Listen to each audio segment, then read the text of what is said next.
Alright folks, got a bit of a webcam rant for you today, so strap in. I got my lab coat on because I actually did some research on this topic. I want to talk about the main concern here, I guess we can call it, technology. Many of you have heard of it. I'm sure many of you have even seen it. I want to talk about how much of a nuisance technology has become on campus and college life. It's become a liability, and what used to be a mutually beneficial relationship between man and machine has instead become a shackle on the legs of the collective youth. I'll go ahead and start with the basics of why I can't stand the idea of how much technology has ingrained itself into the education system. Number one being cost. I'm not sure about you, but the first thing that I think of when I think of college students is not someone with a lot of disposable income to spare. You know, I usually think of someone who survives off ramen noodles every night. Not really someone who has access to this high-end computers and cell phones. I'm going to go ahead and cite an instance with my roommate on this one. He actually is right next door. He's an architecture interior design major, and having a laptop is a requirement for these kinds of classes.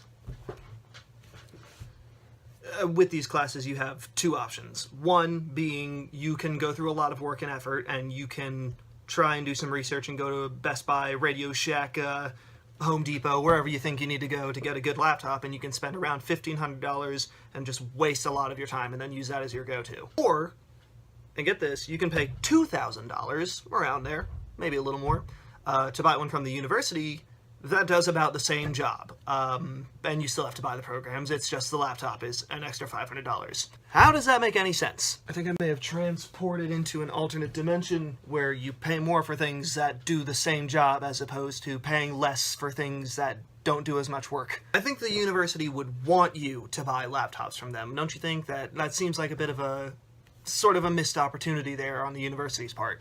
And here's the thing about the price levels for all of these university programs. My roommate is a freshman. I'm a freshman. You know what they say about freshmen and their majors? 90% of them are going to change it by the end of the semester, or even within the first year of them being here at school. They change it a lot. I'm just going to come up with some quick solutions out of the ether. First of all, you don't have to demand such high prices or demand such expensive materials for a freshman, like an entry-level class.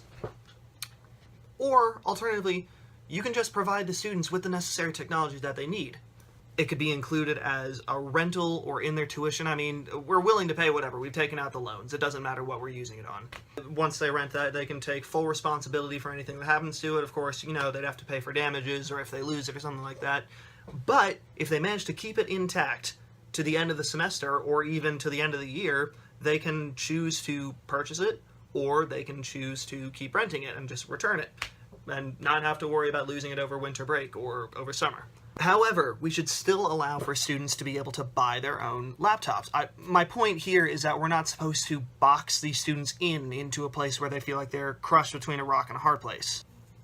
In short, you're going to get back what you put into it. If you're going to pay for a really expensive laptop, you're going to own a really expensive and nice laptop. If you don't feel like going through all the hassle, you should be able to just go through a couple steps to the university and get a mediocre laptop for mediocre courses. Anyhow, let's move on to something a little more relatable to the layman: intuitiveness. We're all familiar with Blackboard and Canvas. They're the two websites that we're expected as students to use for all of our academic endeavors. Blackboard works, sort of. It's average. It does its job. Apparently my only complaints have to do with how cluttered it can get, and that's just because it varies in its layout from teacher to teacher. After some memorization and soul searching, you can probably figure out an easy way to get to where you need to go on Blackboard.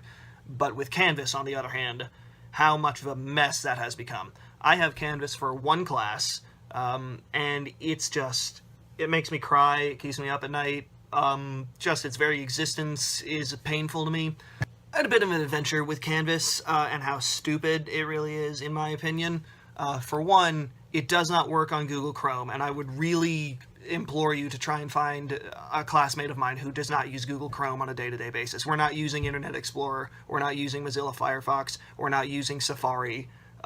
For the most part. Some people do. Not everybody has an Apple laptop, though. If you think you can work your way around this obstacle, which, might I remind you, is a pretty big obstacle, by using the Canvas app, you're in for a bit of a treat, because a lot of the online quizzes are not available for you on mobile. They're not mobily supported because some Yahoo thought that it would be a great idea to only give support to PowerPoint slides. The point I'm trying to make here is I'm fine with innovation and I'm fine with technology in education, in a sense. Just find a way to have people who know what they're doing program these apps and program these necessary programs, I guess, for your classes. You should not have these old people who are not used to technology providing it to the younger people who really should be in charge of it. Just because we're millennials, we really do know how to handle this, believe it or not.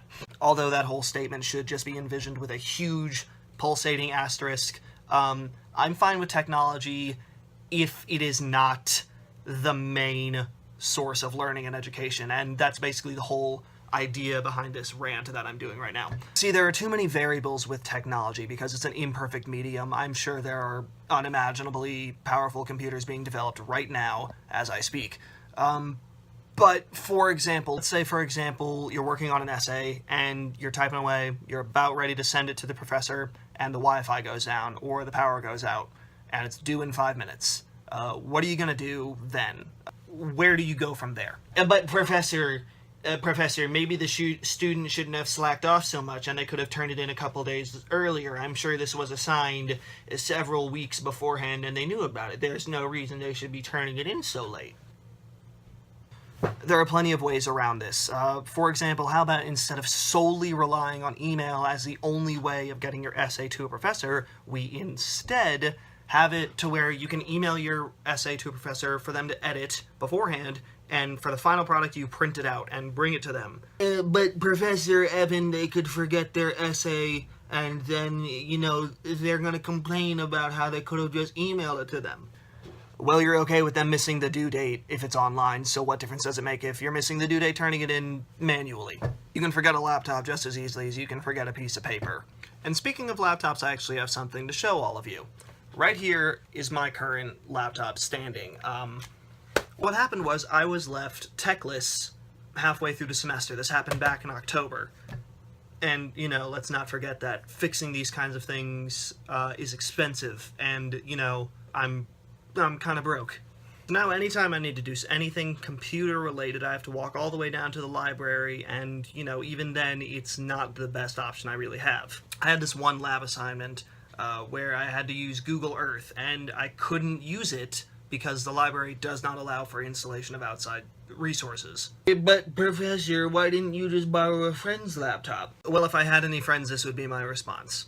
What do I do when the lab is completed? There are other times that I'm going to need a computer, and I'm not always going to have access to friends. If we could just always use another person's laptop, why would I buy a laptop in the first place? No, you get your own source of information, you get your own laptop, but even then it's a hassle.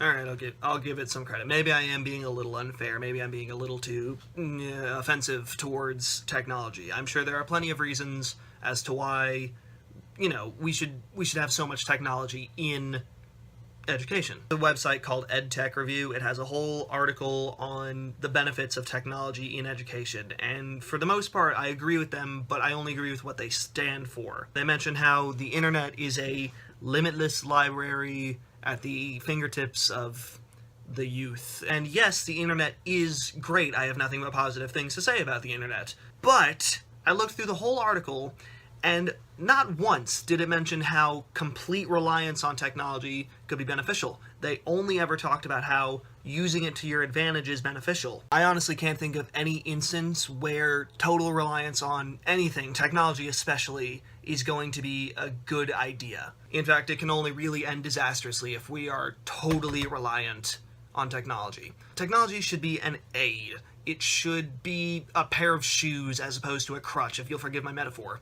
It should be something simple that everyone should use, and definitely not the hindrance that it's become in the past couple of years. I think I've got enough free time for a couple of, counter-arguments to be acknowledged, so here goes. Well, isn't it a lot cheaper for the universities for them to not provide all these laptops, and isn't it better for the environment if we go paperless? Yes, I'm sure it would be cheaper for the university in the same sense that 1 is less than 2, but only by a little bit. See, doing the math, the university would only pay about $1 million in total for all of the programs that require computer aid.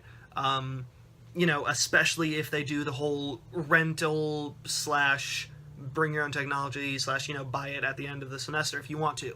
And I might also want to add, the university makes over $453 million a year in profit, so, they can handle it. If anything, if they include purchases of the laptops, they would either break even or profit in the long run by doing that. Also, factually speaking, on the subject of the environment and paperlessness, we recycle just about everything here on campus. I rarely see people using trash cans anymore. We're fine for paper. There is a really, really, really low chance that we are going to run out entirely within our lifetimes. You have to admit, it does make things a lot more organized when everything's digital. Please tell me how it is any different having a terrible GUI interface for any website and download folder upon download folder together on a computer.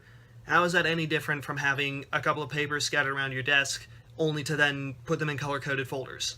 The organization skills of people vary from person to person. That has nothing to do with what medium it's in. Online classes and exams are the future, and things could never be more convenient. I honestly feel a little personally attacked by that kind of way of thinking. If that's the future, and that's where we're headed, I'm gonna go ahead and turn Amish right now. I'll go ahead and turn in my lab coat. You know how easy it is to cheat on any of those exams? I actually got a message from one of my friends just the other day showing me a picture of him, recording the tab, press new tab, copy and paste to the questions, and then there were the answers. He got a 97.5 on that final exam. It was so easy to cheat on there. You're not learning anything and you're not applying any knowledge you have if it's that easy. I could say the same about online classes. The internet is free. You pay for Wi-Fi, but the internet, like everything on there, the internet is free. If I wanted to learn something, I would learn it myself. I would not pay $10,000 to learn how to do trigonometry if it's a necessary course. I look out for me. I learn what I want. So in conclusion, I think it's safe to say this. Technology has overstepped the boundaries of what used to be a good relationship that we had with, computers and phones and all sorts of things that really make our lives easier, because they used to make our lives easier. Now it's mostly become a one-way feeling of annoyance upon annoyance upon annoyance upon annoyance. Really, it's just too many negatives to handle. This isn't even technology's fault. It's the fault of the people who run the system, who think that it's a great idea to put technology into everything simply because we're younger than they are, and they think that this is all we know. Believe it or not, we're actually not completely helpless without our phone. It's the fault of those who think they're doing good when really they're just making it harder for all of us. A challenge and a change is one thing. An outright mistake is another. We're good on computers. We're fine for technology, and we're great for progress. We really, really do not need any more of this in our education.